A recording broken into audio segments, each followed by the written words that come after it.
저 할머니가 신랑의 할머니래. 시골에서 왔다던데 저 낡은 한복 차림으로 이런 호텔에 오다니.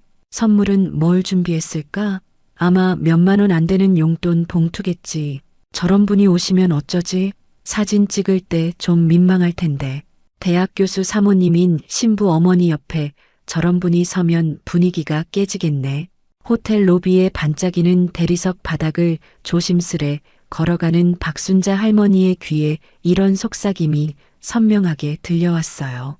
누군가 손으로 입을 가리며 키득거리는 소리도 들렸죠. 한 무리의 젊은 여성들이 박 씨를 가리키며 스마트폰으로 몰래 사진을 찍는 것 같기도 했어요. 박 씨는 고개를 더 숙였답니다. 까맣게 그을린 얼굴에 깊게 팬주름, 허리는 평생의 농사일로 기역자로 굽어 있었고 거친 손마디가 그녀의 험한 삶을 말해주고 있었죠. 70이 넘은 나이에도 매일 새벽부터 밭일을 하며 살아온 흔적이었어요. 오랜만에 꺼내 입은 명절용 한복은 낡았지만 정갈했답니다. 색이 바랜 분홍빛 저고리와 남색 치마는 20년도 더 된 것이었지만 박 씨에게는 가장 소중한 옷이었죠. 그 손에 들린 것은 보자기로 싼 낡은 보따리 하나. 그 안에는 아무도 모르는 그녀만의 특별한 비밀이 담겨 있었답니다. 28년간의 사랑과 희생이 고스란히 담긴 그것. 박 씨는 고급스러운 로비의 향수 냄새와 반짝이는 샹들리에에 잠시 현기증을 느꼈어요. 향수와 화장품 냄새가 뒤섞인 공기는 소똥과 흙냄새가 가득한 시골과는 너무나 달랐죠. 새벽 4시부터 일어나 장작불로 아궁이를 지피고 닭에게 먹이를 주고 군청까지 가는 시골 마을 버스를 타고 터미널에서 2시간 넘게 기다려 고속버스로 갈아타고 다시 택시를 타고 이곳에 오기까지 그녀의 발걸음은 쉬지 않았죠. 평소라면 생각도 못할 호사였지만 오늘만큼은 돈을 아끼고 싶지 않았어요. 오늘은 그녀의 손자 민우의 결혼식이었으니까요. 할머니 품에서 자란 그 아이가 이제는 어엿한 어른이 되어 새 가정을 이루는 날이었죠. 잠시 생각에 잠긴 박 씨의 귀에 택시 기사의 목소리가 들려왔던 순간이 떠올랐어요. 어머니, 여기가 맞으세요? 호텔 프라자인데. 택시 요금 미터기에 찍힌 숫자를 보며 가슴이 철렁했었죠. 그 돈이면 시골에선 보름치 식량을 살 수 있는 금액이었어요. 손에 든 보따리를 꼭 쥐었어요. 그 안에는 낡은 봉투 속 통장 한 권이 들어 있었죠. 민우가 태어났을 때부터 매달 5,000원씩, 때로는 10,000원씩, 때로는 반찬을 팔아번 돈까지 보태어 28년 동안 모아온 그녀의 전 재산이었답니다. 시장에 나가 직접 담근 김치를 팔고 이웃집 아이들 한글을 가르쳐주고 받은 작은 사례비, 밭에서 난 농작물을 팔아 모은 돈, 그것들을 한 푼도 쓰지 않고 모았죠. 추운 겨울에도 전기장판 대신 옛날 방식으로 연탄불을 피워 지내며 자신의 옷은 10년이 넘도록 같은 것을 입으면서도 단 한 번도 그 돈에 손을 대지 않았어요. 오로지 민우만을 위해서였답니다. 어머니, 귀에 익은 목소리에 박 씨는 고개를 들었어요. 며느리 미경이 놀란 표정으로 다가오고 있었죠. 어머니가 정말 오실 줄은 몰랐어요. 미경의 목소리에서 당혹감이 느껴졌어요. 박 씨는 알고 있었죠. 자신의 허름한 모습이 이 호화로운 결혼식장에 어울리지 않는다는 것을. 아들 부부가 평생 자신을 시골에 두고 서울에서만 살아온 이유도. 고개를 들자 결혼식장 입구에 걸린 대형 사진이 보였어요. 턱시도를 차려입은 민우와 웨딩드레스의 신부가 환하게 웃고 있었죠. 이제는 어엿한 성인이 된 손자의 모습이 방학 때마다 시골에 내려와 할머니 옆에서 참외밭을 함께 돌보던 그 어린아이의 모습과 겹쳐 보였어요. 김치찌개 더 주세요, 할머니. 할머니, 이 참외가 제일 달아요. 할머니 손은 약손이야. 배 아플 때 할머니가 쓰다듬어 주면 다 나아. 할머니, 나 커서 결혼하면 할머니 모시고 서울 갈 거예요. 큰 집에서 같이 살자요. 귓가에 민우의 어린 목소리가 들리는 것 같았어요. 어린 민우를 무릎에 앉혀놓고 밤하늘의 별을 가리키며 이야기해주던 밤들. 저기 보이는 별은 내 할아버지야. 우리 민우 항상 지켜보고 계시지. 비 오는 날이면 학교 앞까지 우산을 들고 나가 기다리던 기억, 감기에 걸려 열이 날 때면 밤새 이마에 수건을 올려주던 날들, 학교 갈 때 한 푼이라도 더 쥐어주려 자신은 끼니를 거르기도 했던 날들, 그 모든 시간이 오늘로 이어진 것이었죠. 어느새 자라 훤칠한 청년이 된 민우는 대학에 가면서 시골을 떠났고 방학 때마다 찾아오던 발걸음도 점점 뜸해졌답니다. 그래도 박 씨는 이해했어요. 바쁜 도시 생활 속에서 자신의 손자가 잘 지내고 있다는 것만으로도 충분했으니까요. 미경이 박 씨를 이끌어 안쪽으로 들어갔어요. 평소와 달리 과하게 친절한 말투로 이것저것 설명하는 며느리의 모습이 어색했죠. 어머니, 여기서는 혹시 말씀하실 땐 너무 큰 소리로 하지 마세요. 그리고 사진 찍을 때는 제가 따로 알려드릴게요. 미경의 말투에서 긴장감이 느껴졌어요. 박 씨의 시골 억양과 투박한 말씨가 걱정되는 듯 했죠. 주변 하객들이 흘끔거리며 수군거리는 소리가 들렸어요. 저분이 신랑 할머니 맞아요? 어머, 정말 시골스럽네. 저런 분이 사진에 같이 나오면 어떡해요? 신랑 어머니도 민망할 텐데. 둘의 관계는 늘 그랬어요. 서울 출신의 며느리는 시골 시어머니의 낡은 방식을 이해하지 못했고 박 씨는 며느리의 도시적인 가치관이 낯설었죠. 10년 전 아들 영호가 미경과 결혼했을 때 박 씨는 시골에 같이 살자고 제안했었어요. 하지만 미경은 서울 생활을 고집했고 결국 아들은 서울에서 새 가정을 꾸렸답니다. 명절에 한두 번 내려오는 며느리는 항상 불편해 보였어요. 냉장고 없이 사는 것, 재래식 화장실, 시골의 느린 생활 방식. 그런 것들이 미경에게는 감당하기 힘든 불편함이었죠. 박 씨도 처음에는 서운했지만 시간이 지나며 이해하게 되었어요. 자신과 미경은 너무나 다른 세상에서 자란 사람들이었으니까요. 어머니, 여기 앉으세요. 손님들이 많이 와서 뒷자리밖에 없네요. 미경의 말에 박 씨는 고개를 끄덕였어요. 자신이 방해가 될까 걱정하는 며느리의 마음을 읽을 수 있었죠. 아들과 며느리는 첫 번째 줄에 앉아 있었고 박 씨는 맨 뒷줄의 구석자리에 앉게 되었답니다. 기둥 뒤라 무대가 잘 보이지도 않는 자리였어요. 여기 계시면 사진 찍을 때 제가 모셔갈게요. 그냥 조용히 계시다가 식이 끝나면 저희가 찾을게요. 미경이 작은 목소리로 귀옛말을 하고 자리를 떠났습니다. 박 씨는 쓸쓸한 마음으로 주변을 둘러보았어요. 모두가 화려한 정장과 드레스를 입고 있었죠. 여자들의 목에 걸린 진주 목걸이가 샹들리에 불빛에 반짝였고 남자들의 선명한 양복은 한 벌에 몇십만 원은 해 보였어요. 한 여성이 박 씨를 힐끗 보더니 옆 사람에게 귓속말을 했고 둘은 박 씨를 보며 피식 웃었답니다. 박 씨 옆자리에 앉으려던 부부가 갑자기 자리를 옮기는 모습도 보였어요. 저기 자리가 남네. 여기보다 앞에 앉자. 그들의 작은 속삭임이 박 씨의 귀에 들어왔죠. 박 씨는 자신의 낡은 치마 저고리를 매만지며 작게 한숨을 내쉬었어요. 이런 호화로운 결혼식에 자신이 오지 말았어야 했나 하는 생각도 들었죠. 혹시 손자에게 누가 되지는 않을까 걱정되었어요. 자신 때문에 민우가 부끄러워하면 어쩌나 하는 마음에 가슴이 아팠답니다.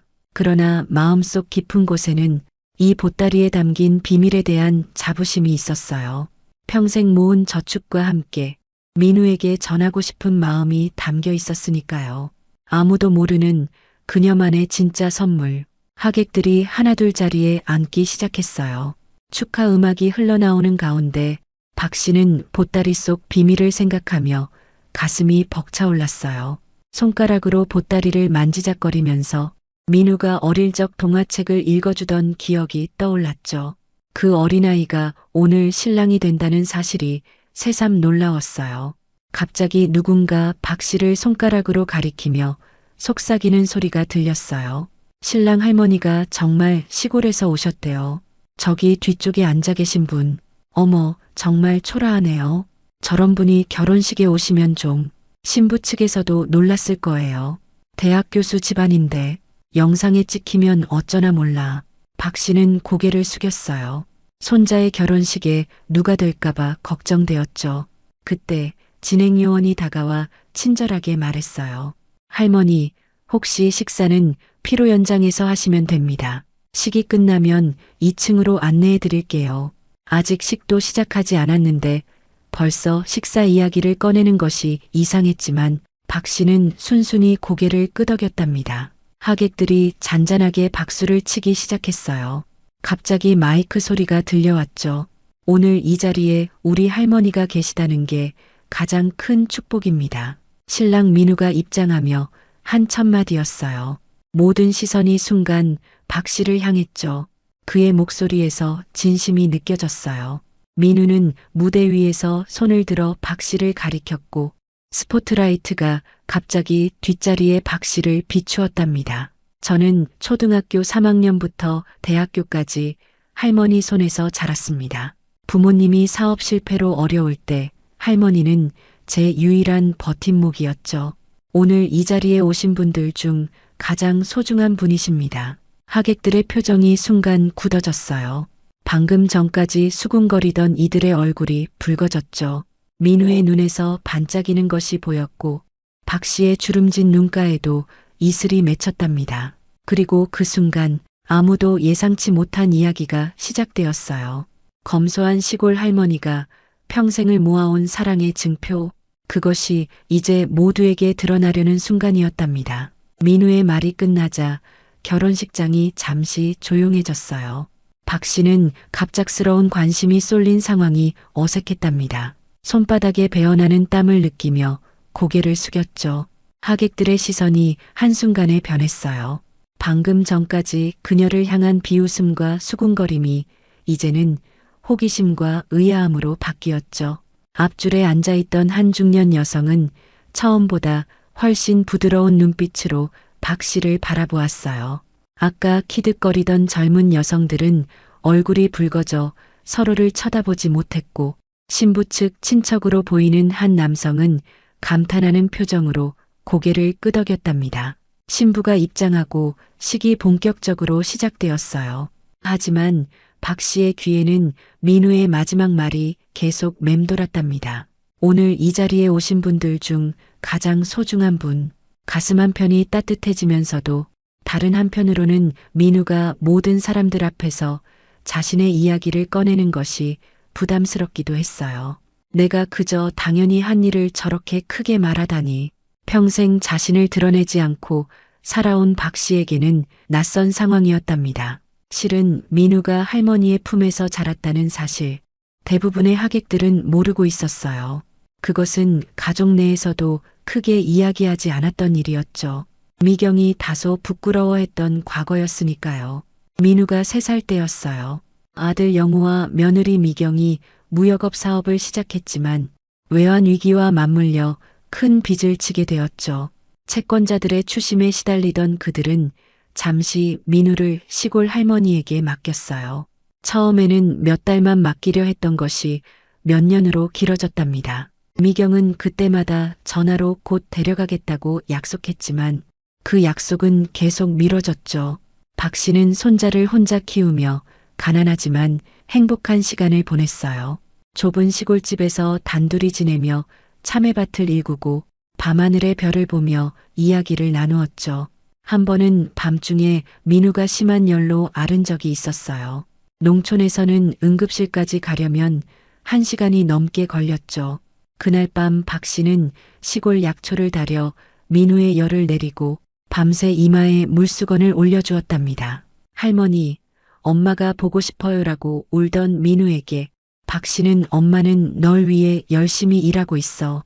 곧 데리러 올 거야라고 위로했죠. 단 한 번도 아들 부부의 상황을 나쁘게 말한 적이 없었어요. 민우는 초등학교 3학년부터 중학교까지 시골 학교를 다녔고 방과 후에는 할머니를 도와 밭일을 했답니다. 처음엔 도시에서만 살던 민우가 시골 생활에 적응하기 힘들어했어요. 특히 학교에서 아이들이 서울 아이라고 놀릴 때면 종종 울기도 했죠. 그럴 때마다 박 씨는 민우에게 용기와 자존감을 심어주었어요. 우리 민우는 어디서든 잘할 수 있어. 도시에서도 시골에서도. 그 시절 박 씨는 손자에게 글을 많이 읽어주었어요. 자신은 제대로 된 교육을 받지 못했지만 손자만큼은 공부를 잘했으면 하는 바람이 있었죠. 매달 조금씩 모은 돈으로 민우에게 책을 사주었고 동네 도서관에서 빌려온 책들로 함께 독서 시간을 가졌어요. 겨울이면 연탄불 하나로 방을 데우며 책을 읽었죠. 박 씨 자신은 글을 잘 읽지 못했지만 민우가 책을 읽는 모습을 지켜보는 것만으로도 행복했답니다. 중학교를 졸업할 무렵 영우와 미경은 어느 정도 빚을 갚고 안정을 찾았죠. 그들은 민우를 서울로 데려가 고등학교를 보내기로 했어요. 박 씨는 손자와 헤어지는 아픔을 참아야 했답니다. 짐을 싸는 민우의 모습을 보며 눈물을 감추고 마지막으로 함께 만든 김치와 반찬을 한가득 싸주었죠. 버스에 오르는 민우에게 공부 열심히 해라는 말만 겨우 건넬 수 있었어요. 하지만 민우가 떠난 후에 빈집에서 박 씨는 며칠을 울었답니다. 그렇게 키운 손자였으니까요. 결혼식장의 음악 소리에 박 씨는 현실로 돌아왔어요. 신랑과 신부가 서로에게 반지를 끼워주고 있었죠. 민우의 환한 미소 속에서 어린 시절 모습이 겹쳐 보였어요. 할머니, 저 커서 꼭 할머니한테 효도할게요. 어릴 적 민우가 했던 그 약속이 떠올랐죠. 그 약속을 잊지 않고 지금 이 순간 자신을 이렇게 소개한 민우가 고마웠어요. 또한 부모님과 함께 살면서도 여전히 할머니를 잊지 않고 찾아주던 민우의 마음이 떠올라 눈시울이 붉어졌답니다. 식이 끝나고 하객들이 하나둘 자리에서 일어났어요. 피로 연장으로 이동하는 사람들 사이에서 박 씨는 잠시 어떻게 해야 할지 몰라 앉아 있었답니다. 주변의 시선이 달라진 것이 느껴졌어요. 아까와 달리 존중과 호기심이 담긴 눈길들이 그녀를 향했죠. 여러 하객들이 그녀에게 다가와 인사를 건넸어요. 정말 대단하십니다. 민우 씨가 훌륭하게 자란 이유를 알겠네요 라며 말이죠. 박 씨는 갑작스러운 관심에 어색한 미소만 지을 뿐이었답니다. 그때 누군가 다가왔어요. 지영이었죠. 민우의 새 아내였어요. 하얀 웨딩드레스 차림으로 무릎을 살짝 굽혀 박 씨와 눈높이를 맞추었답니다. 처음 보는 며느리가 정중하게 인사했어요. 할머니를 직접 모시러 왔다며 존경을 표했죠. 민우가 할머니께 받은 사랑과 가르침에 대해 많이 들었다고 했어요. 예비 신부 시절부터 시골 할머니에 대한 이야기를 자주 들었다며 꼭 한번 찾아뵙고 싶었다고 말했죠. 박 씨는 어색한 미소로 고개를 끄덕였답니다. 직접 만나기도 전에 이렇게 존중하는 며느리의 모습에 마음이 따뜻해졌어요. 지영은 박 씨의 손을 잡고 피로 연장으로 안내했어요. 그 부드러운 손길에 박 씨는 조금 놀랐죠. 평생 거친 농사일로 굳은 살이 박힌 자신의 손을 잡는 도시 아가씨의 모습이 낯설었어요. 하지만 그 다정함에 마음이 편안해졌답니다. 피로 연장 입구에 도착하자 미경이 서둘러 다가왔어요. 아까와는 다른 표정으로 시어머니에게 팔을 내밀었죠. 미경의 눈가에 살짝 눈물이 고여 있는 것이 보였어요. 사람들 앞에서 갑자기 바뀐 며느리의 태도가 어색했지만 박 씨는 말없이 따라갔어요. 미경의 마음속에는 복잡한 감정이 교차하고 있었을 거예요.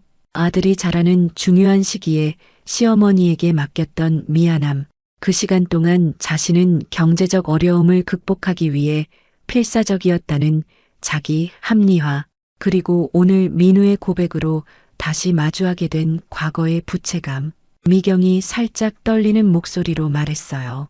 어머니, 이쪽으로 앉으세요. 메인 테이블이에요. 피로 연장에는 화려한 음식들이 가득했어요. 도시의 결혼식 뷔페는 시골에서 경험한 적 없는 것들이 많았죠. 미경은 박 씨를 주요 가족석으로 안내했어요. 첫 번째 테이블, 이제 그녀는 구석에 앉지 않아도 되었답니다. 신부 부모님 옆자리, 가장 명예로운 위치였죠. 신부의 어머니는 우아한 미소로 자리에서 일어나 박 씨에게 인사했어요. 민우 어머님, 정말 존경스러워요. 우리 지영이를 잘 부탁드려요. 박 씨는 갑자기 민우 어머님이라고 불리는 것이 어색했지만 공손히 고개를 숙여 인사했답니다. 자리에 앉으니 테이블에 놓인 음식들이 한눈에 들어왔어요. 작은 접시에 담긴 생소한 요리들. 박 씨는 어떤 것부터 먹어야 할지 망설여졌죠. 시골에서는 상상할 수 없는 화려함이었어요. 수저와 포크, 나이프가 여러 개 놓여 있는 것을 보고 당황스러웠답니다. 어떤 것부터 사용해야 할지 몰라 잠시 손을 움츠렸죠. 그때 민우가 불쑥 나타났어요. 신랑 복장을 한 손자의 모습이 새삼 어른스러워 보였죠. 박 씨의 앞에 무릎을 꿇고 두 손으로 할머니의 손을 잡았어요. 할머니, 정말 오셨군요. 그의 목소리에는 감격이 가득했답니다. 민우는 할머니가 오실 줄 알았지만 한편으로는 걱정도 했다고 말했어요. 시골 버스가 불편하고 길도 복잡한데 잘 찾아오셨냐고 물었죠. 오는 길에 힘든 일은 없었는지 묻는 손자의 목소리에서 진심 어린 걱정이 느껴졌어요. 박 씨는 괜찮다고 답했어요. 손자의 결혼식인데 어떻게든 오는 게 당연하다고 말했죠. 그러면서 보따리를 꼭 쥐었어요. 언제 선물을 전해야 할지 고민되었답니다. 이 복잡한 자리에서 자신의 소박한 선물을 전하는 것이 적절할지 걱정되었어요. 하지만 평생을 준비한 선물이었기에 꼭 전하고 싶었죠. 민우는 할머니가 손에 든 보따리가 궁금하다고 물었어요. 박 씨는 잠시 망설였죠. 이 시끌벅적한 피로 연장에서 선물을 전하는 게 적절할까 고민되었어요. 하지만 언제 다시 이런 기회가 있을까 싶었죠. 이 특별한 날 모두가 함께하는 자리에서 전하는 것도 의미가 있을 것 같았어요. 그때 갑자기 사회자의 목소리가 들려왔어요. 지금부터 신랑 민우 씨의 특별한 이야기 시간을 갖겠습니다. 박 씨는 놀라서 고개를 들었어요. 민우가 스크린 앞으로 걸어가고 있었죠. 대형 스크린에 갑자기 영상이 나타났어요. 낡은 시골집 마당, 참외밭, 작은 시골 학교의 모습들이 하나둘 비춰졌죠. 민우의 어린 시절 사진들이었어요. 박 씨는 그 사진들을 보는 순간 가슴이 뭉클해졌어요. 그 오래된 사진들을 민우가 모두 간직하고 있었다니. 제가 지금의 제가 될 수 있었던 건 모두 이분 덕분입니다. 민우의 목소리가 장내에 울려 퍼졌어요. 스크린에는 어린 민우와 함께 있는 박 씨의 옛날 사진이 떠올랐죠. 10살 때쯤 찍은 사진이었어요. 참외밭에서 함께 일하는 모습이었답니다. 참외를 들고 환하게 웃고 있는 어린 민우와 그런 손자를 다정하게 바라보는 젊은 시절의 박 씨 모습이 떠올랐어요. 민우는 계속해서 이야기했어요. 어린 시절 부모님이 사업에 실패하고 빚더미에 앉았을 때 할머니가 어떻게 자신을 맡아 키워주셨는지, 가난한 살림에도 불구하고 책을 사주며 공부를 격려해 주셨는지, 추운 겨울에도 장작불을 피워 따뜻한 방을 만들어 주셨는지, 할머니는 제가 아플 때면 밤새 제 곁을 지켜주셨어요. 시골에서는 병원이 멀어 할머니만의 방법으로 저를 돌봐주셨죠. 한 번은 제가 심한 열에 시달렸는데 할머니는 온 마을을 돌아다니며 약초를 구해 밤새 달여주셨어요.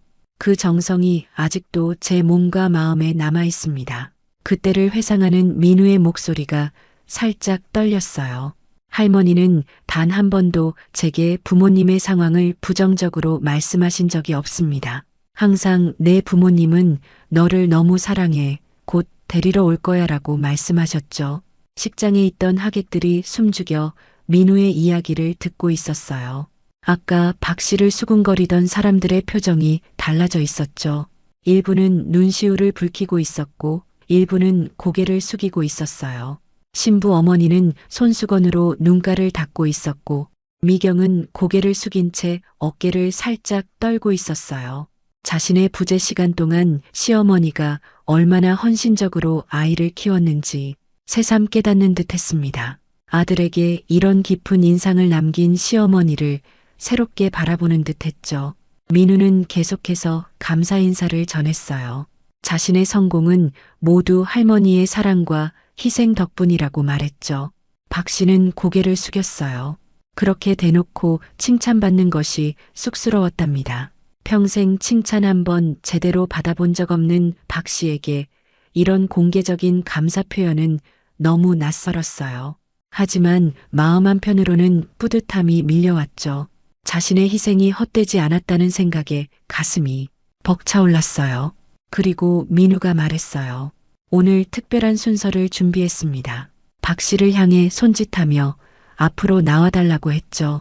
갑작스러운 요청에 박 씨는 당황했어요. 심장이 빠르게 뛰기 시작했답니다. 주변 하객들이 박수를 치기 시작했어요. 모두의 시선이 다시 한번 박 씨를 향했죠. 그녀는 자리에서 일어나며 보따리를 꼭 쥐었어요. 떨리는 다리로 천천히 걸어나갔답니다. 무대까지 가는 짧은 거리가 마치 수킬로미터처럼 느껴졌어요. 한 걸음 한 걸음이 무거웠죠. 스포트라이트 아래 서게 된 박 씨. 평생 농사일만 하던 그녀가 이렇게 많은 사람들 앞에 서는 것은 처음이었어요. 농촌 마을회관에서 이웃 몇 명 앞에서도 말 한마디 못하던 그녀였는데 지금은 수백 명의 시선이 집중된 무대 위에 서 있었죠. 손에 든 보따리가 갑자기 무겁게 느껴졌어요. 손바닥에서는 땀이 배어 나왔고 입이 바짝 말랐답니다. 그토록 기다려온 순간이 왔는데 왠지 모를 두려움이 밀려왔어요. 어떤 말을 해야 할지, 어떻게 선물을 전해야 할지 막막했답니다. 민우가 할머니의 손을 잡아 무대 중앙으로 이끌었어요. 지영도 다가와 함께 서 있었죠. 민우는 다시 마이크를 들었어요. 할머니께서 특별한 말씀을 해주실 겁니다. 박 씨는 순간 얼어붙었어요. 말을 해야 한다는 생각에 가슴이 덜컥 내려앉았죠. 평생 남들 앞에서 말을 해본 적이 없었어요. 더구나 이렇게 화려한 옷을 입은 많은 사람들 앞에서는 더욱 그랬죠. 마이크라는 기계 앞에서 말을 해야 한다는 사실도 부담으로 다가왔어요. 목구멍까지 차오르는 긴장감에 숨이 막힐 것 같았답니다. 하지만 민우의 다정한 눈빛과 지영의 따뜻한 미소가 그녀에게 용기를 주었어요. 그리고 손에 쥔 보따리, 28년간의 사랑이 담긴 그것을 전할 시간이 왔다고 생각하니 떨리는 마음이 조금 가라앉았답니다. 일생을 통틀어 가장 중요한 순간이 지금이라고 생각했죠. 박 씨는 천천히 보따리를 풀기 시작했어요. 분홍빛 보자기가 풀리며 그 안에 담긴 것이 하나둘 모습을 드러내기 시작했죠. 낡은 봉투 하나와 손으로 직접 쓴 편지, 그리고 28년 전 민우의 돌 사진 한 장. 그 순간 박 씨는 모든 시선이 자신에게 쏠린 것이 느껴졌어요. 하지만 이제 그 시선들이 더 이상 부담스럽지 않았답니다. 이제는 말할 수 있을 것 같았어요. 평생을 준비해온 이 순간에 대해서. 박 씨의 떨리는 손이 보따리에서 꺼낸 것은 낡은 은행 통장이었어요. 겉면이 닳아 색이 바랜 그 통장은 28년의 세월이 고스란히 묻어 있었죠. 표지가 너덜너덜해져 투명 테이프로 여러 번 붙인 흔적이 보였어요. 민우가 태어난 해에 만든 통장이었답니다. 박 씨는 마이크 앞에서 말을 하려 했지만 목소리가 나오지 않았어요. 평생 남들 앞에서 말을 해본 적 없는 그녀에게 수백 명의 시선 앞에 서는 것은 너무나 어려운 일이었죠. 목구멍이 바짝 말라 침도 넘어가지 않았어요. 민우가 다가와 할머니의 어깨를 살며시 감싸 안았어요. 천천히 하셔도 됩니다, 할머니. 용기를 얻은 박 씨는 약간 떨리는 시골 사투리로 이야기를 시작했어요. 이것은 우리 민우 태어났을 적부터 조금씩 모은 거요. 처음에는 매달 5,000원씩, 나중에는 10,000원, 20,000원씩 늘려가며 조금씩 저축했다고 했어요. 장에 나가 직접 담근 김치를 팔아번 돈, 이웃집 아이들에게 한글을 가르쳐주고 받은 사례비, 마을 어르신들의 편지를 대신 읽어드리고 받은 감사의 마음. 그렇게 모은 돈이었어요. 추운 겨울에도 전기장판 대신 이불만 덮고 자면서 손이 트고 갈라져도 장갑 한 켤레 사지 않고 아껴온 돈이었죠. 통장을 펼치자 마지막 잔액이 보였어요. 5천만 원이었죠. 하객들 사이에서 작은 탄성이 흘러나왔어요. 첫 번째 줄에 앉은 50대 부부는 놀란 표정으로 서로를 바라보았고 신부 측 친척으로 보이는 젊은 여성들은 눈을 크게 떴어요. 한 중년 남성은 감동한 표정으로 고개를 끄덕였답니다. 시골 할머니가 28년 동안 모은 전 재산, 그것도 고작 5천만 원이라는 금액이 누군가에게는 적게 느껴질 수도 있었지만 그 안에 담긴 세월과 정성의 무게는 그 어떤 큰 금액보다 무거웠죠. 이 돈을 민우와 지영의 신혼집 마련에 보태 쓰라는 뜻이었어요. 박 씨는 통장을 민우의 손에 건네며 말했죠. 손자가 행복한 가정을 이루길 바란다고. 이 돈을 모으는 동안 늘 민우의 미래를 생각했다고. 내가 해줄 수 있는 게 이것밖에 없어서. 마이크에 잡히지 않을 정도로 작은 목소리였지만 주변에 있던 사람들은 그 말을 들을 수 있었어요. 민우는 통장을 받아들고 눈물을 참지 못했어요. 지영도 눈시울을 붉혔죠. 하객들 사이에서 감동의 박수가 터져 나왔어요. 평소 말이 없던 할머니가 이렇게 오랫동안 손자를 위해 준비해온 사실에 모두가 놀라고 감동했답니다. 그때 민우가 통장을 들고 고개를 저었어요. 할머니, 이 돈은 받을 수 없어요.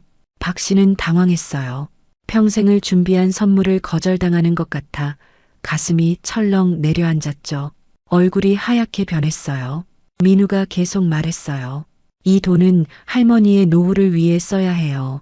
제가 이미 집도 있고 할머니가 이제는 편히 쉬셔야죠. 박 씨는 고개를 저었어요. 이 돈은 처음부터 민우를 위한 것이었다고, 자신은 시골에서 늘 살아온 대로 살 것이라고 말했죠. 나는 시골이 좋아. 새벽에 닭 울음소리 들으며 일어나고 텃밭에서 직접 기른 채소 먹으면서 그게 내 인생이요. 평생 농사 지으며 살아왔으니 돈이 많이 필요하지 않다고 했어요. 자신의 유일한 소원은 손자가 행복하게 사는 것을 보는 것뿐이라고.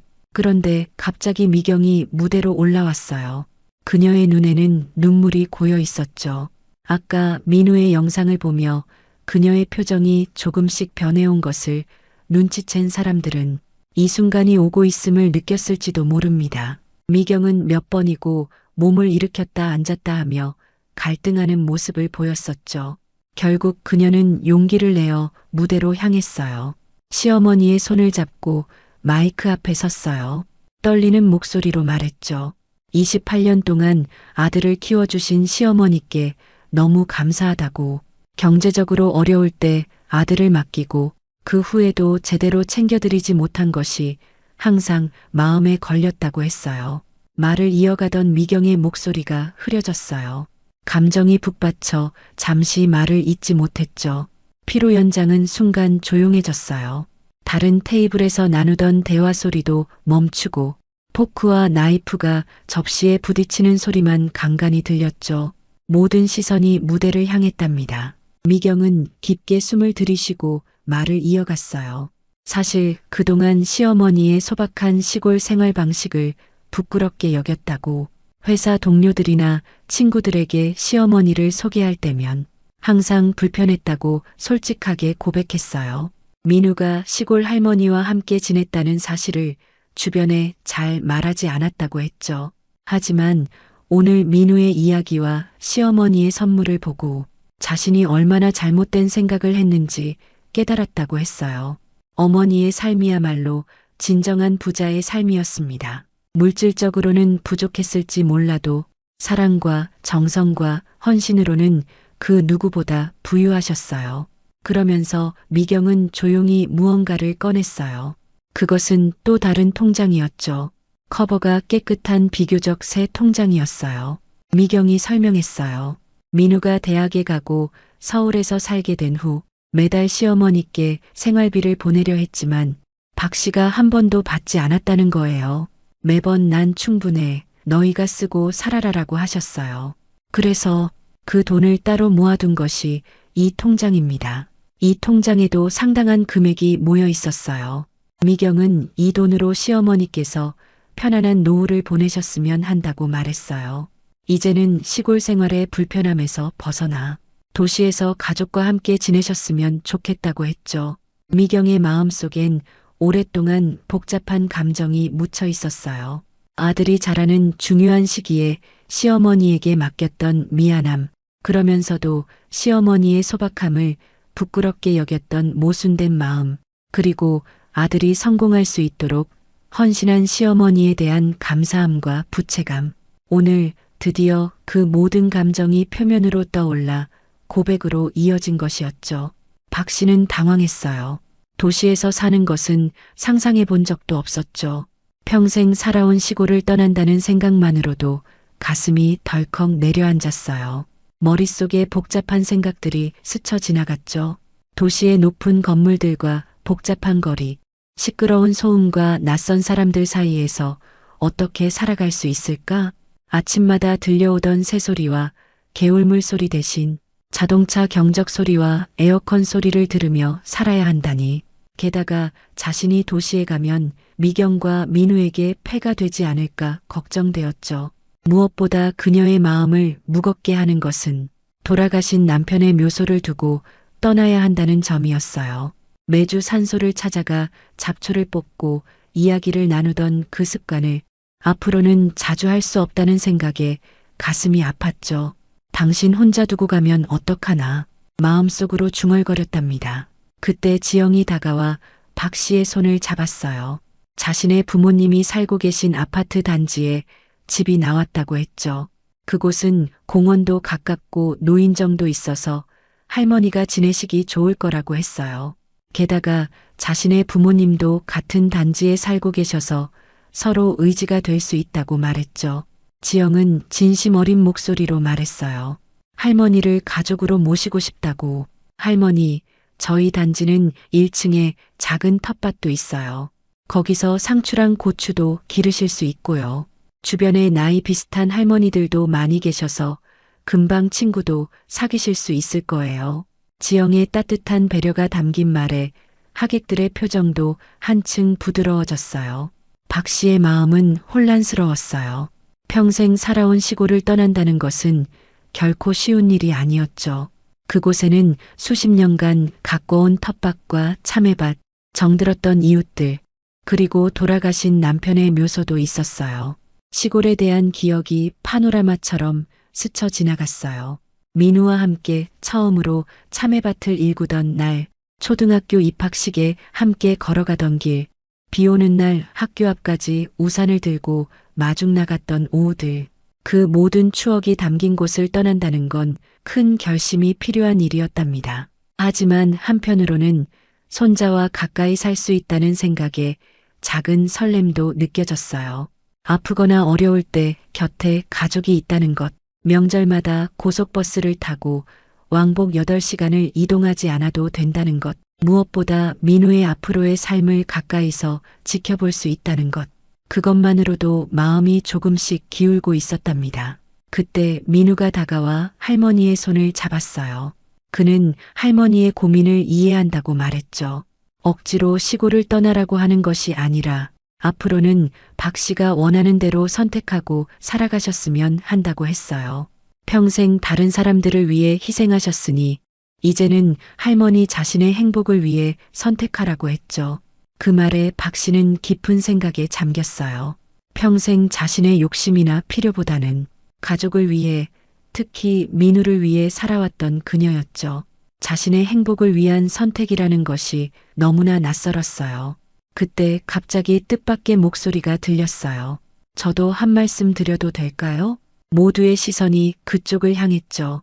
바로 신부의 아버지였어요. 지영의 아버지가 무대로 올라왔어요. 키가 크고 반듯한 양복 차림의 60대 초반 남성이었어요. 그는 진중한 목소리로 말했어요. 박 씨 할머니의 이야기를 듣고 깊은 감동을 받았다고. 자신도 어릴 적 시골에서 자랐지만 도시로 나와 살면서 그 가치를 잊고 지냈다고 했죠. 저도 농부의 아들이었습니다. 부모님께서 평생 농사 지으시며 저를 뒷바라지 하셨죠. 그런데 회사 일에 바쁘다는 핑계로 그 은혜를 잊고 살았습니다. 신부 아버지는 제안을 했어요. 박 씨 할머니께서 도시 생활에 적응하실 수 있도록 자신의 가족이 돕겠다고, 그리고 할머니의 시골 농사 경험과 지혜를 자신이 운영하는 유기농 사업에 자문역으로 모시고 싶다고 했죠. 어르신의 평생 농사 경험은 우리 사회의 소중한 자산입니다. 요즘 젊은 세대들은 화학 비료 없이 작물을 키우는 방법을 배울 기회가 없었거든요. 신부 아버지는 계속해서 설명했어요. 자신이 운영하는 회사는 최근 친환경 유기농 사업을 확장하고 있는데 박 씨와 같이 전통 농법을 알고 계신 분들의 지혜가 현대 사회에서 다시 가치를 인정받고 있다고 말했죠. 요즘 유기농 식품은 프리미엄 가치를 인정받고 있습니다. 할머니께서 평생 사용해 오신 방식이 이제는 고급 기술로 대접받고 있는 셈이죠. 이런 갑작스러운 제안에 박 씨는 더욱 당황했어요. 자신의 시골 농사 경험이 도시에서 가치가 있을 거라고는 한 번도 생각해 본 적이 없었죠. 늘 도시 사람들에게 무시당하고 시대에 뒤처진 사람처럼 여겨졌던 기억뿐이었으니까요. 피로 연장 구석에 앉아있던 70대 노인 몇 분이 고개를 끄덕이는 모습이 보였어요. 그들 역시 농촌 출신으로 자신들의 경험이 가치 있게 여겨지는 순간을 감격스럽게 지켜보고 있었죠. 중년의 하객들은 호기심 어린 눈길로 박 씨를 바라보았고 젊은 세대들은 진지한 표정으로 이 순간을 지켜보고 있었어요. 세대를 초월한 가치의 연결이 이루어지는 순간이었답니다. 민우가 할머니에게 귓속말로 설명했어요. 지영의 아버지는 유명한 유기농 식품 회사의 대표이며 최근에는 전통 농법에 관심이 많다고 했죠. 할머니의 방식으로 농사지은 농산물이 요즘에는 오히려 프리미엄 가치를 인정받는다고 설명했어요. 박 씨의 머릿속이 복잡해졌어요. 모든 것이 너무 빠르게 변하고 있었죠.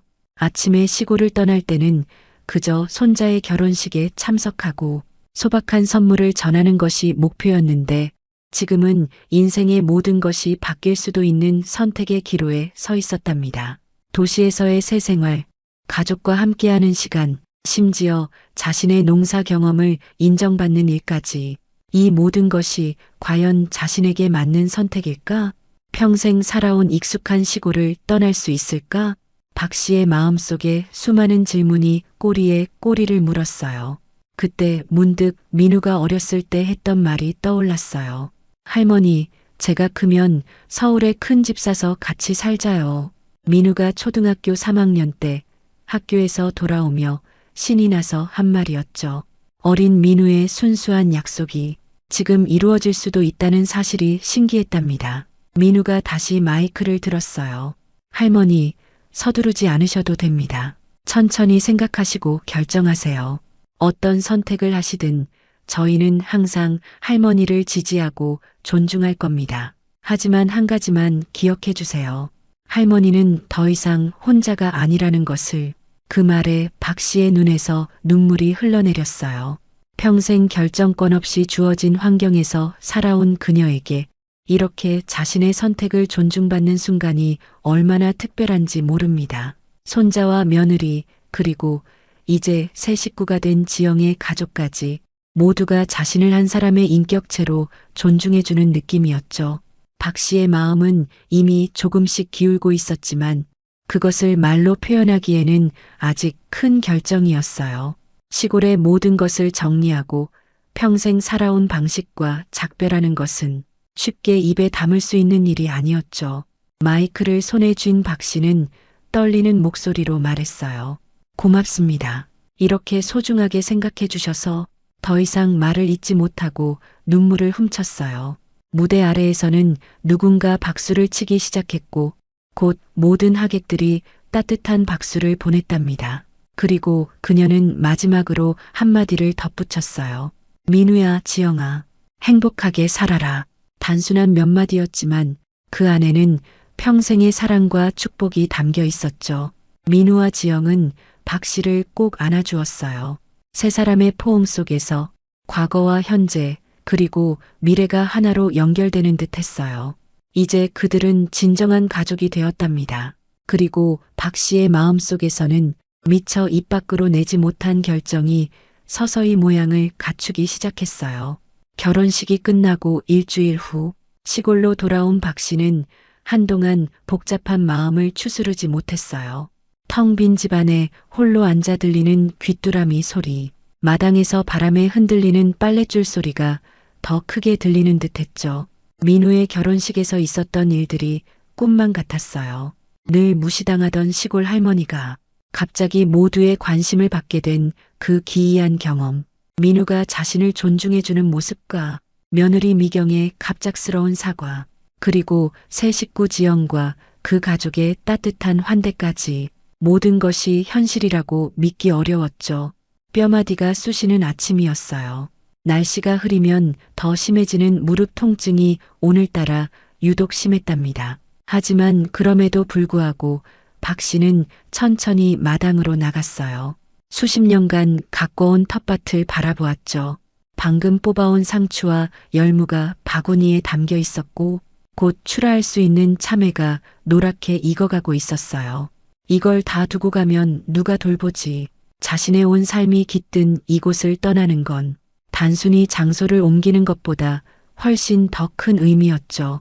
느린 걸음으로 집 뒤편으로 향했어요. 요즘 들어 언덕을 오르는 것이 점점 힘들어지고 있었죠. 숨이 가빠지고 어지러움이 살짝 느껴졌어요. 예전 같지 않구나. 남편의 묘소가 있는 작은 언덕에 도착한 박 씨는 무릎을 꿇고 묘비 앞에 앉았답니다. 여보, 이제 어쩌면 자주 찾아오지 못할지도 몰라요. 목이 메어 말이 제대로 나오지 않았어요. 30년 전 세상을 떠난 남편에게 늘 가족의 일상을 이야기하던 그녀였죠. 민우의 운동회, 중학교 졸업식, 대학 입학, 그 모든 순간을 이곳에 와서 남편에게 들려주곤 했어요. 민우가 결혼했어요. 정말 멋진 신랑이 되었답니다. 박 씨는 결혼식 이야기를 하나하나 들려주었죠. 거친 손끝으로 묘비를 쓰다듬으며 눈물을 훔쳤어요. 당신도 같이 있었으면 얼마나 좋았을까. 우리 손자 정말 멋있었는데 남편이 살아있었다면 얼마나 자랑스러워했을까. 손자의 결혼식에 함께 참석했다면 얼마나 좋았을까. 그런 생각에 가슴이 아팠답니다. 묘소 주변의 잡초를 뽑으며 생각에 잠겼어요. 내가 도시로 가면 여기는 어떻게 될까? 당신 혼자 두고 가도 될까? 가시던 불에 손이 긁혀 따갑게 아팠지만 그보다 더 마음이 아팠어요.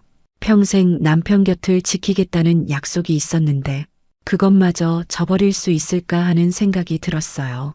집으로 돌아오는 길에 갑자기 허리가 아파왔어요. 요즘 들어 더 자주 느끼는 통증이었죠. 한숨을 내쉬며 집 안으로 들어갔어요. 둘러보니 곳곳에 보수가 필요한 곳이 눈에 띄었답니다. 지붕 귀퉁이에 낡은 기와 빗물이 새는 부엌 천장, 혼자서는 도저히 고칠 수 없는 것들이었죠. 이대로 계속 살 수 있을까? 문득 이런 의문이 머릿속을 스쳐 지나갔어요. 낡은 장롱을 열었어요. 그 안에는 평생 모아둔 옷과 이불들이 차곡차곡 쌓여 있었죠. 미경이 몇 년 전에 사다 준 전기장판도 있었지만 전기세가 아깝다고 한 번도 사용하지 않았어요. 모두가 추억이 담긴 물건들이었어요. 민우가 어렸을 때 입었던 옷, 손수 기운 이불, 결혼할 때 친정에서 가져온 폐물 몇 점, 이 모든 것을 어떻게 해야 할지 막막했답니다. 도시에 가면 이런 걸 다 어디에 둘까? 작은 아파트에 이 많은 물건을 가져갈 수도 없고 버리자니 평생의 추억이 담긴 것들이라 쉽지 않았죠. 더구나 농사일에 익숙한 자신이 복잡한 도시 생활에 적응할 수 있을까 하는 두려움도 컸어요.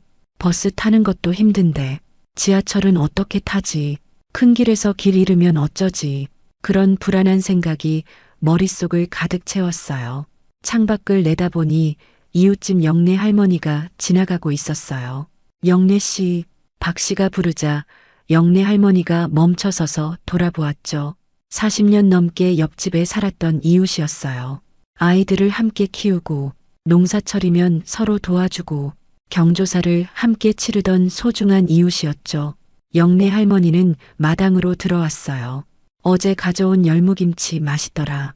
내일 된장찌개 끓이면 같이 먹자.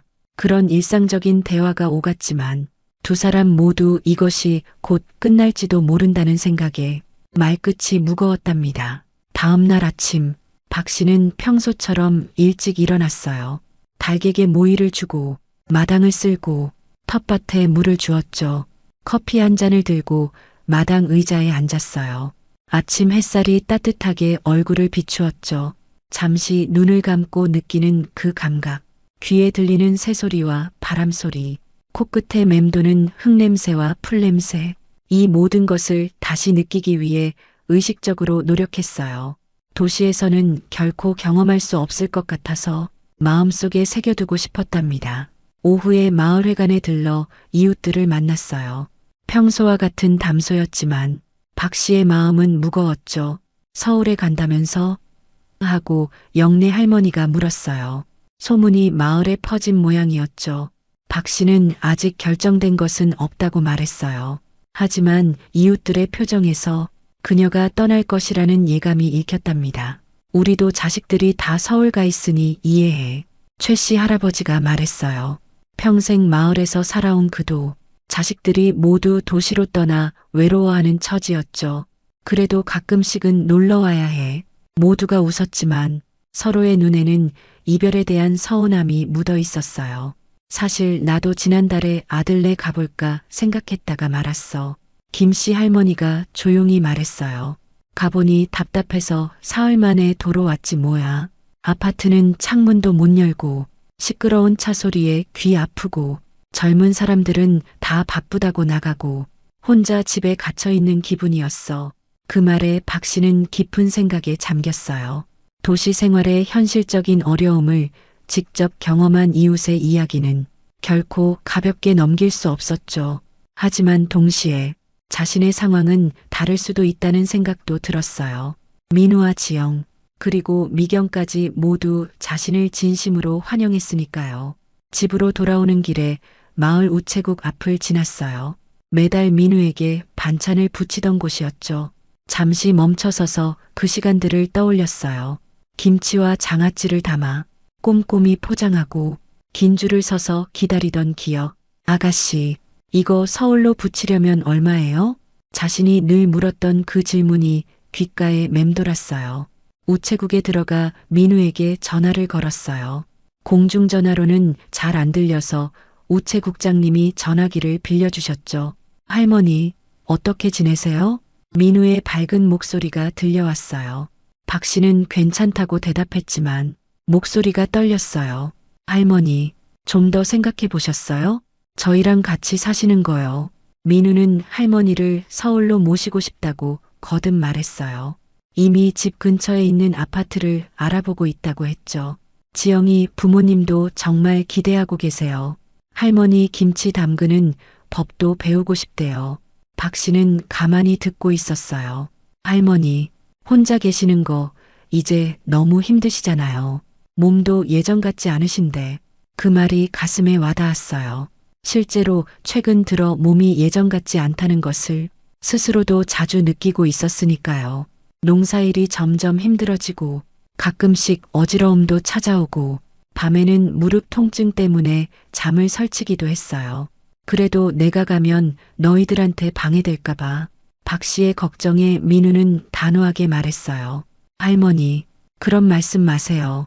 할머니는 저한테 가장 소중한 분이에요. 저도 이제 어른이니 할머니를 모실 수 있어요.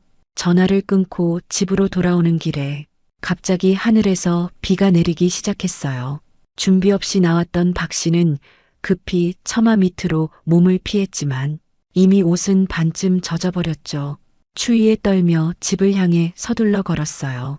갑자기 발밑이 미끄러웠고 그만 넘어지고 말았답니다. 무릎에서 통증이 느껴졌어요. 천천히 일어나려 했지만 쉽지 않았죠. 빗속에서 누군가가 뛰어오는 소리가 들렸어요. 옆집 영래 할머니였어요. 괜찮아? 어디 다쳤어? 영래 할머니의 도움으로 간신히 일어났지만 무릎이 너무 아팠어요. 병원에 가봐야겠다. 영래 할머니의 말에 박 씨는 고개를 저었어요. 괜찮아. 조금 있으면 나아질 거야. 하지만 그날 밤 무릎 통증은 더 심해졌어요. 잠을 이루지 못하고 뒤척이다 새벽에 겨우 잠이 들었죠.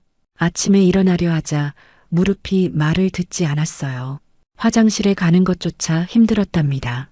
결국 영내 할머니에게 전화를 걸어 도움을 청했어요. 평생 남의 도움을 청한 적 없던 박 씨에게 이것은 큰 결단이었죠. 영내 할머니의 도움으로 마을 의원을 찾았어요. 의사는 타박상이라며 몇 주간 안정이 필요하다고 했죠. 혼자 사시나요? 의사의 질문에 잠시 망설이다 고개를 끄덕였어요. 이런 상태로는 혼자 지내기 힘드실 텐데 가족에게 연락해 보는 게 어떨까요? 그 말에 박 씨는 깊은 생각에 잠겼어요. 집으로 돌아와 침대에 누워 창밖을 바라보았어요.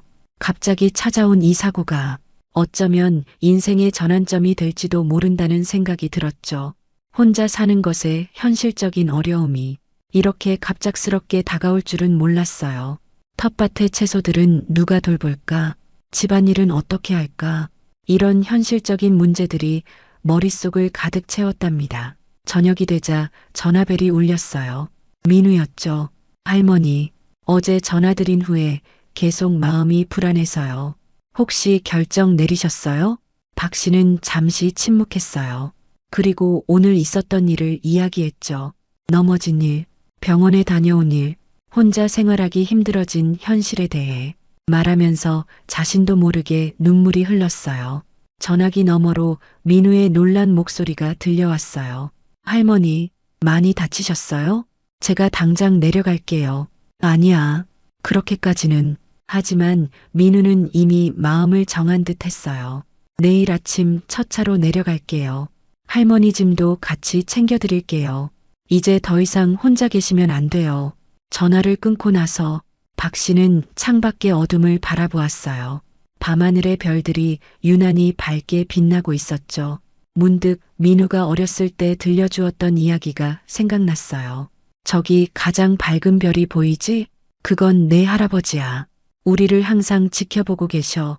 그 순간 마치 남편이 자신에게 말을 건네는 것 같은 느낌이 들었어요. 괜찮아. 내가 행복하다면 나도 행복해. 가슴에서 무거운 짐이 조금 내려가는 느낌이었죠.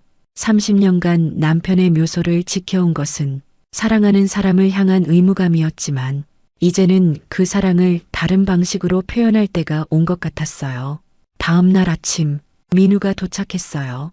걱정스러운 얼굴로 할머니의 상태를 살폈죠. 할머니, 이제 제가 모실게요. 민우가 단호하게 말했어요. 서울에 가면 정말 괜찮을까? 박 씨가 물었을 때 민우는 따뜻한 미소로 대답했죠. 할머니, 제가 어릴 때 항상 제 곁에 계셨잖아요. 이제는 제가 할머니 곁에 있을 차례예요. 그날 오후 민우의 도움을 받아 평생 살아온 집을 한 바퀴 돌아보았어요. 방 안에 작은 물건 하나하나에 추억이 깃들어 있었죠. 남편과 함께 찍은 흑백 사진, 민우의 첫 돌 때 입었던 한복, 수십 년간 모아온 손때 묻은 그릇들, 무엇을 가져가고 무엇을 두고 갈지 마음이 무거웠어요. 할머니, 꼭 필요한 것만 가져가시고 나중에 필요하면 다시 와서 가져갈 수 있어요. 민우의 말에 조금 마음이 놓였어요. 이곳을 영원히 떠나는 것이 아니라 언제든 돌아올 수 있다는 생각이 위로가 되었죠. 마지막으로 남편의 묘소를 찾았어요. 민우가 함께였지만 잠시 혼자 있고 싶다고 했죠. 묘비 앞에 무릎을 꿇고 조용히 이야기했어요. 여보, 잠시 떠나 있을게요. 우리 손자가 나를 필요로 하나 봐요. 당신도 이해해 주시죠? 묘비를 어루만지는 박 씨의 눈에서 눈물이 흘렀어요. 걱정 마세요. 자주 찾아올게요. 그리고 당신 항상 내 마음속에 있어요. 집으로 돌아오는 길, 민우가 할머니의 손을 잡았어요. 할아버지도 할머니가 행복하셨으면 좋겠다고 하실 거예요. 박 씨는 손자를 바라보았어요. 그 눈빛에서 어린 시절 민우의 모습이 겹쳐 보였죠. 할머니, 서울에서 저희와 함께하면 행복하실 거예요. 지영이도 정말 기대하고 있어요. 텃밭도 가꿀 수 있고 무엇보다 이제 혼자 아니세요. 그 말이 박 씨의 마음을 움직였어요. 평생을 누군가를 위해 살아온 그녀에게 이제는 자신을 위한 선택을 할 때가 온 것 같았죠. 더구나 갑작스러운 사고로 인해 혼자 사는 것의 현실적인 위험을 직면하게 되었으니까요. 이제는 변화를 받아들일 준비가 된 것 같았어요. 저녁이 되자 마을 이웃들이 하나둘 모여들었어요. 박 씨가 떠난다는 소식을 듣고 작별 인사를 하러 온 것이었죠. 영내 할머니는 손수 담근 장아찌를 들고 왔고 최 씨 할아버지는 서울 가는 길에 대해 조언을 해주었어요. 서울 가면 우리 잊지 말고 가끔 전화도 하고 놀러도 와. 모두의 진심 어린 배웅에 박 씨는 마을을 떠나는 것이 결코 이별이 아님을 느꼈어요. 밤이 깊어지고 이웃들이 돌아간 후 박 씨는 마당에 앉아 마지막 밤을 보냈어요. 별이 가득한 하늘, 풀벌레 소리, 바람에 흔들리는 나뭇잎 소리, 이 모든 것을 마음에 새겼죠. 도시에서의 새 삶이 어떨지 두렵기도 했지만 동시에 설레는 마음도 있었어요. 무엇보다 이제는 혼자가 아니라는 안도감, 가족과 함께할 수 있다는 기대감이 컸답니다. 다음 날 아침, 짐을 정리하고 마지막으로 집을 둘러보았어요. 평생을 살아온 이 공간을 떠난다는 것이 여전히 현실감 없게 느껴졌지만 이제는 결정을 내렸으니 뒤돌아보지 않기로 했죠. 민우가 차에 짐을 싣는 동안 박 씨는 텃밭으로 가서 마지막으로 작별 인사를 했어요. 땀과 정성으로 갖고 온 이 작은 땅에 모든 감사의 마음을 담았답니다. 고마웠어. 내가 또 돌아올게. 마을을 떠나는 차 안에서 창밖을 바라보는 박 씨의 눈에 눈물이 고였어요. 하지만 그것은 슬픔만의 눈물은 아니었죠. 두려움과 기대, 아쉬움과 설렘, 그 모든 감정이 복합적으로 담긴 눈물이었어요. 민우가 조용히 물었어요. 후회 안 하세요? 박 씨는 잠시 생각에 잠겼다가 고개를 저었어요. 아니, 이제 내 인생의 새로운 장을 시작할 때가 된 것 같아. 그리고 미소 지으며 덧붙였죠. 너희와 함께라면 행복할 것 같구나. 창밖으로 흘러가는 시골 풍경을 바라보며 박 씨는 앞으로 펼쳐질 새로운 삶에 대해 생각했어요. 낯설고 두려운 도전이 기다리고 있지만 이제는 그것을 받아들일 준비가 되었답니다. 결국 인생이란 계속되는 변화의 연속이니까요. 그리고 그 변화 속에서 새로운 행복을 찾아가는 여정. 이제 박 씨의 인생에도 새로운 장이 시작되려 하고 있었답니다. 차에서 내리는 순간 박 씨는 높은 아파트 건물들을 올려다보며 가슴이 덜컥 내려앉았어요. 평생 시골 마을에서만 살아온 그녀에게 도시의 높은 건물들은 압도적으로 느껴졌죠. 민우가 짐을 들고 앞장서서 걸었어요. 할머니, 이쪽이에요. 우리 아파트예요. 엘리베이터를 타는 것도 낯설었어요. 좁은 공간에 갇힌 듯한 느낌에 숨이 막힐 것 같았죠. 민우는 할머니의 손을 잡아주었어요. 곧 도착해요, 할머니. 문이 열리자 미경과 지영이 현관 앞에서 기다리고 있었어요. 환한 미소로 박 씨를 맞이했죠.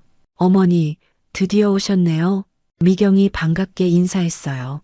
지영은 조심스럽게 박 씨의 짐을 받아들었죠. 할머니, 방 준비해놨어요. 마음에 드셨으면 좋겠어요.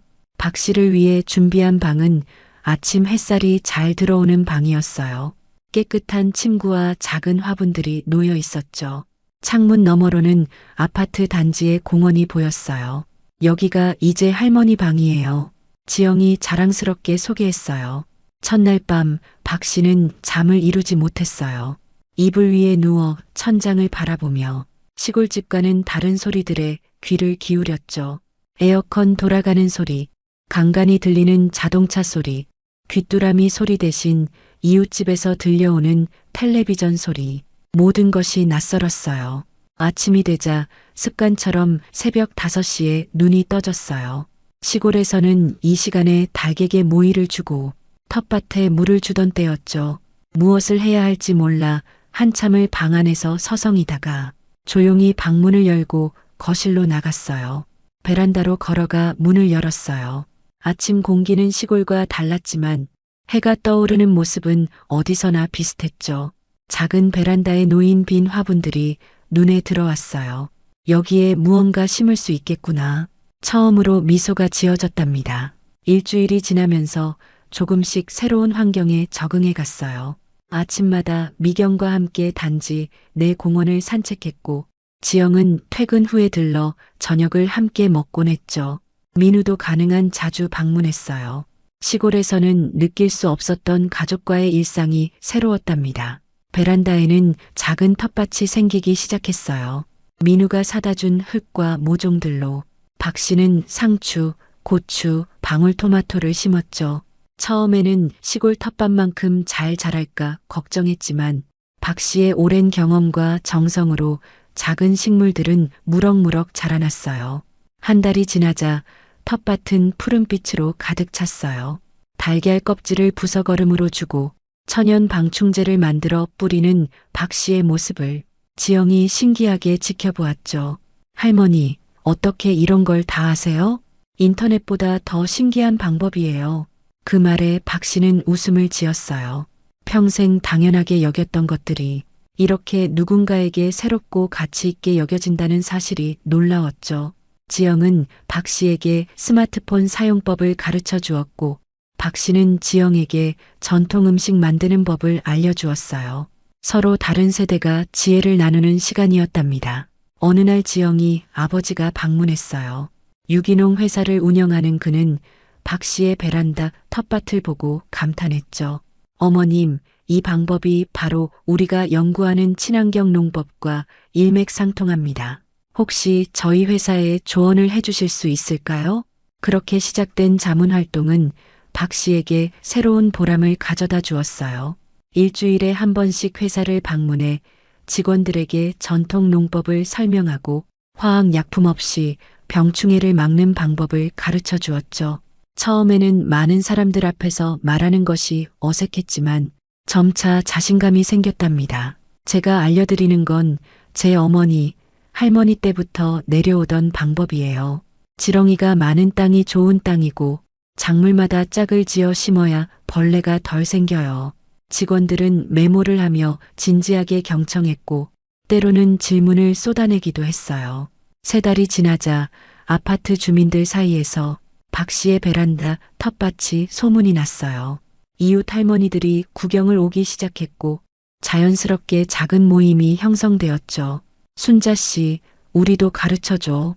상추가 이렇게 싱싱할 수가 없어. 이웃들과 텃밭 이야기를 나누던 어느 날 아파트 관리사무소 직원이 우연히 지나가다 베란다 텃밭을 보고 놀랐어요. 박 할머니, 이렇게 아파트에서도 텃밭을 잘 가꿀 수 있군요. 요즘 많은 주민들이 베란다 농사에 관심 있어 하는데 혹시 작은 강의 같은 걸 해주실 수 있을까요? 처음엔 사람들 앞에서 말하는 것이 부담스러웠지만 미경이 어머니 지식이 정말 소중해요라고 격려했고 민우도 할머니의 경험을 나누는 건 의미 있는 일이에요라고 응원해 주었어요. 마음 한켠에서는 자신의 평생 지식이 다른 이들에게 도움이 될 수 있다는 생각에 작은 설렘이 생겼답니다. 매주 토요일 오전 단지 내 작은 텃밭 교실이 열렸고 아이부터 노인까지 다양한 주민들이 참여했어요. 농사는 자연과 대화하는 거예요. 식물이 원하는 걸 잘 살피고 그에 맞게 도와주는 거예요. 박 씨의 말 한마디 한마디에 참가자들은 진지하게 고개를 끄덕였죠. 평생 몸에 밴 지식을 나누는 것이 이렇게 보람찰 줄 몰랐어요. 여러분도 평범하게 생각했던 자신의 지식이나 경험이 다른 이에게는 소중한 배움이 될 수 있다는 걸 경험해 보셨나요? 시골 남편의 묘소도 한 달에 한 번씩 찾아갔어요. 민우가 운전해서 데려다 주었죠. 묘소 앞에 앉아 지난 한 달의 이야기를 들려주었어요. 여보, 도시 생활이 생각보다 괜찮아요. 내가 이렇게 바빠질 줄 몰랐지 뭐예요. 비석을 어루만지며 살며시 이야기를 이어갔죠. 우리 민우가 정말 잘해요. 매주 전화하고 내 건강 걱정해주고 당신이 보면 얼마나 자랑스러워 하실까. 잠시 목이 메어 말을 잇지 못했어요. 가끔은 당신이 보고 싶어요. 이 모든 변화를 함께 나눌 수 있다면 얼마나 좋을까. 바람이 살랑이며 묘소 주변의 풀을 흔들었어요. 마치 남편이 괜찮다고 말해주는 것 같았죠. 그래도 걱정 마세요. 난 잘 지내고 있어요. 당신도 그곳에서 편안하시죠? 눈가에 이슬이 맺혔지만 이내 밝은 미소가 돌아왔답니다. 가끔 시골 마을도 방문했어요. 이웃들에게 도시 생활 이야기를 들려주고 텃밭에서 가져온 채소를 나눠주었죠. 영래 할머니는 박 씨의 달라진 모습에 놀랐어요.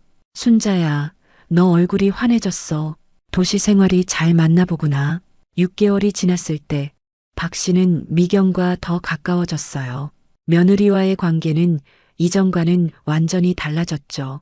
미경은 박 씨에게 도시 생활에 필요한 것들을 가르쳐 주었고, 박 씨는 미경에게 오래된 가족 레시피를 알려주었어요. 서로의 세계를 이해하고 존중하는 관계로 발전해 나갔답니다. 어느 날 저녁 가족이 모인 자리에서 지영이 조심스럽게 말을 꺼냈어요.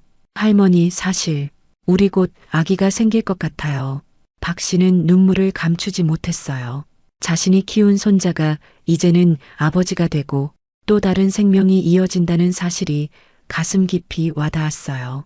민우를 키우던 그 시절이 주마등처럼 스쳐 지나갔고 이제 그 아이의 아이를 볼 수 있다는 생각에 온몸에 전율이 흘렀답니다. 한 생명이 태어나 자라고 또 다른 생명을 잇는 이 끝없는 이어짐 속에 자신도 함께하고 있다는 깨달음이 찾아왔어요.